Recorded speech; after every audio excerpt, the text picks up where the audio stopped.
নমস্কার প্রিয় বিয়ার, আপনারা দেখছেন খবর তরঙ্গ। খবরে দেখাচ্ছে আমার বিরুদ্ধে নাকি সিবিআই চার্জশিট দিয়েছে।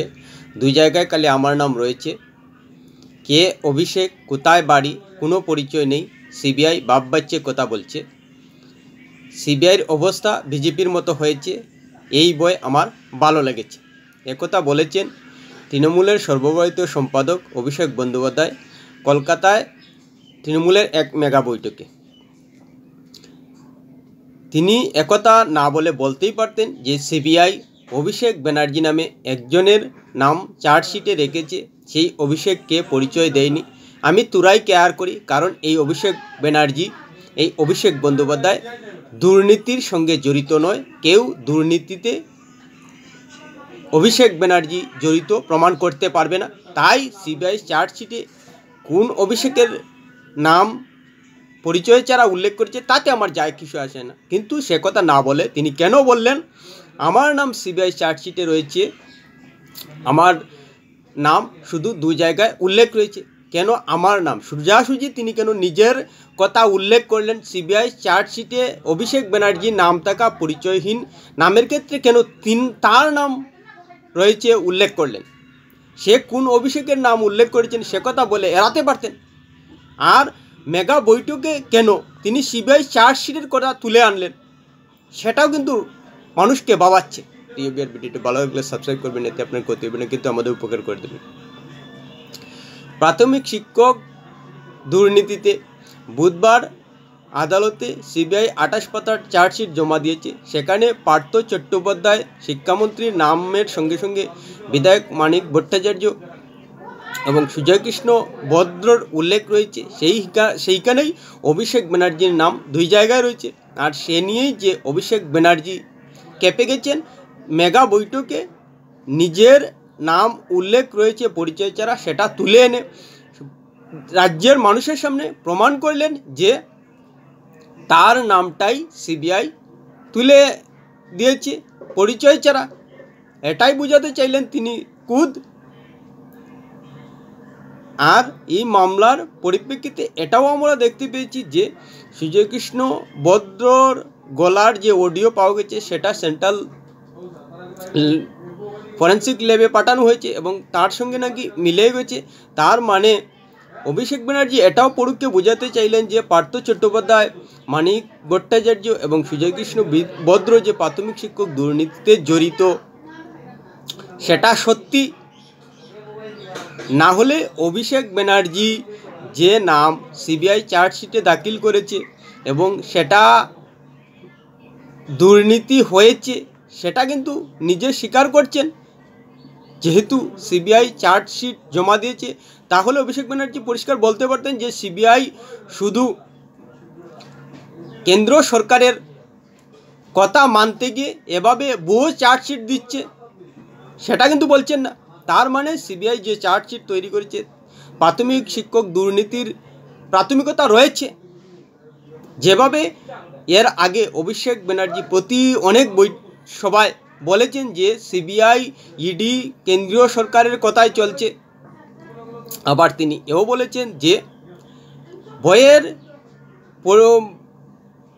কথা, সিবিআই নাকি ভয় পেয়েছে। প্রশ্ন হলো যে কেন্দ্রীয় সংস্থা সিবিআই যদি ভয় পেয়ে যায় তাহলে পশ্চিমবঙ্গে কী ধরনের ভয়ের পরিবেশ সৃষ্টি হয়েছে সেটাও কিন্তু পড়ুককে বলে দিলেন অভিষেক ব্যানার্জি। কেন্দ্রীয় সংস্থা সিবিআই যদি ভয় পেয়ে যায় তাহলে পশ্চিমবঙ্গে কী ধরনের ভয়ের পরিবেশ সৃষ্টি হয়েছে সেটা ভাবতে বাধ্য হচ্ছে আমরা। কারণ তৃণমূল কংগ্রেসের বিরুদ্ধে, তৃণমূল অভিষেক ব্যানার্জির বিরুদ্ধে কথা বলতে যে ভয় পেতে হয় সেটা সিবিআই প্রমাণ করছে। অভিষেক ব্যানার্জি সেটা বলছেন। আসলে ভয়টা কি, এটা যদি বিশ্লেষণ করতে হয় তাহলে ধরে নেওয়া যায় যে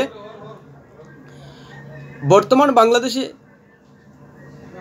উপদেষ্টা এবং সমন্বয়করা যেভাবে জয় বাংলা স্লোগান নিষিদ্ধ করে দিয়ে ভয়ের পরিবেশ সৃষ্টি করেছে, সেভাবেই পশ্চিমবঙ্গে অভিষেক ব্যানার্জির নামটা একটা ভয়ের, যার কারণেই সিবিআই পর্যন্ত চার্জশিটে পরিচয় দিয়ে নাম উল্লেখ করতে পারছে না। এবার প্রশ্ন হলো যে এই অভিষেক ব্যানার্জি কে?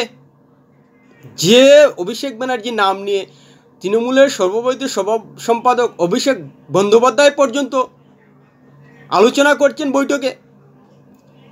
তৃণমূল কংগ্রেসে কি আরও অভিষেক বন্দ্যোপাধ্যায় নাম রয়েছে, নেতা রয়েছে?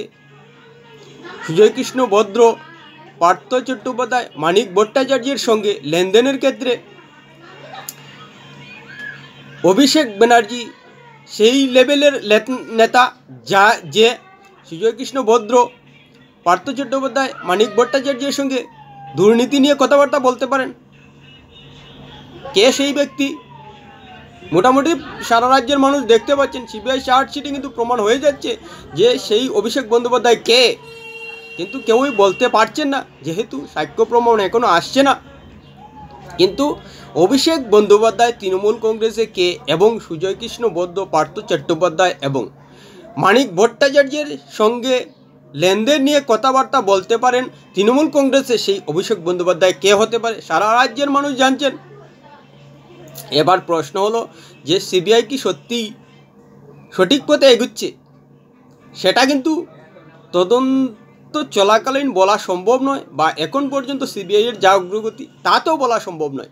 কিন্তু একটা মনে হচ্ছে যে সিবিআই আত্মবিশ্বাসের সঙ্গে এগুচ্ছে, কারণ দিল্লির মুখ্যমন্ত্রী অরবিন্দ কেজরিওয়াল এবং ঝাড়খণ্ডের মুখ্যমন্ত্রী হেমন্ত সোরেনকে যদি জেলে পাঠাতে পারে সিবিআই দুর্নীতির দায়ে, তাহলে সেই পরিচয় না দেওয়া অভিষেক বন্দ্যোপাধ্যায় তো কিছুই নয়, কারণ সেই অভিষেক বন্দ্যোপাধ্যায় পশ্চিমবঙ্গ সরকারেরও কিছু নয়, আর কোনো সরকারের সঙ্গে যুক্ত কোনো ব্যক্তিও নয় পশ্চিমবঙ্গের। তাহলে তাকে তুলে আনতে মনে হয় না সিবিআইয়ের তেমন বেগ পেতে হবে।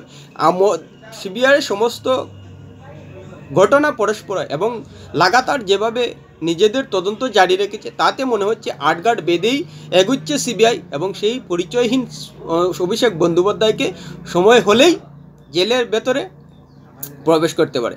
এখন একটা আশঙ্কার কথা বলা যায়, যদি তৃণমূল কংগ্রেস সরকারে না থাকে তাহলে কিন্তু সুজয় কৃষ্ণ ভদ্র, কুন্তল গুসরা রাজসাক্ষী হয়ে যেতে পারেন, কারণ নিজেদের বাঁচাতে গিয়ে তারা যে কোনো পরিস্থিতিতে চাপের মুখে ভেঙে পড়তেই পারেন।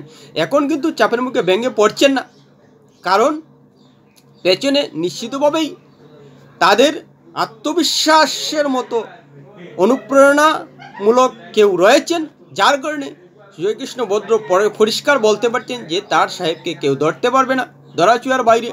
আসলেই খুব চালাকি করে সেই পরিচয়হীন অভিষেক বন্দ্যোপাধ্যায় দুর্নীতিটা পরিচালনা করেছেন, যার কারণে সরাসরি তার সঙ্গে লিঙ্ক পাওয়া কঠিন হয়ে দাঁড়াচ্ছে সিবিআইয়ের।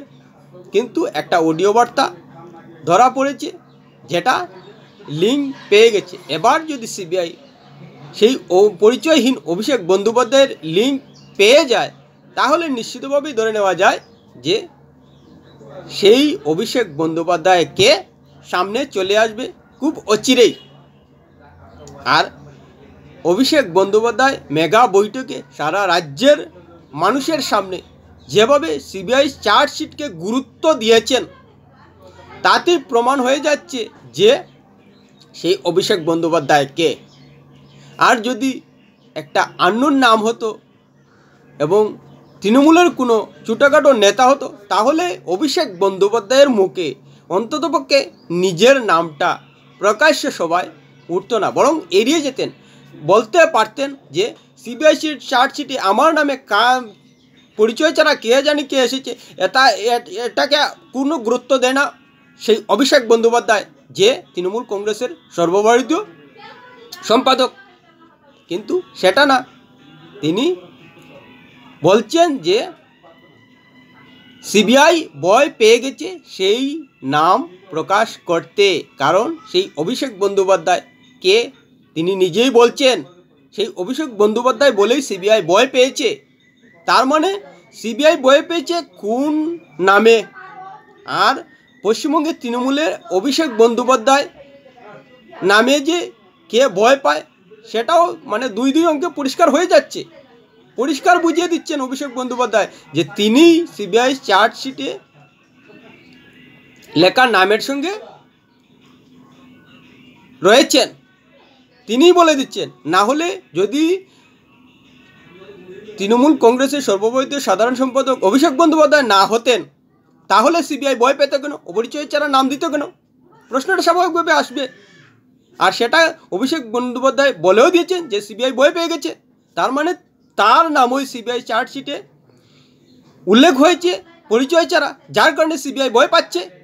সেটা বলে দিচ্ছেন তিনি, যে তিনি একটা ভয়ের পরিবেশ সৃষ্টি করেছেন, যেখানে অর্থাৎ পশ্চিমবঙ্গে এসে সিবিআই কেন্দ্রীয় সংস্থাও ভয় পেয়ে যায়, সেটা বলে দিচ্ছেন। কিন্তু একটা কথা পরিষ্কার, যে দিল্লির মুখ্যমন্ত্রী এবং ঝাড়খণ্ডের মুখ্যমন্ত্রী যেখানে ছাড় পাচ্ছেন না, সেখানে তৃণমূল সরকারে তো অভিষেক বন্দ্যোপাধ্যায় কিছুই নয়। তাকে কিন্তু জেলের পেছনে ঠেলতে সিবিআই অন্ততপক্ষে সমস্ত দিক দেখে মনে হচ্ছে আটঘাট বেঁধেই এগুচ্ছে। প্রিয় বিআর ভিডিওটি ভালো লাগলে লাইক শেয়ার কমেন্ট করবে।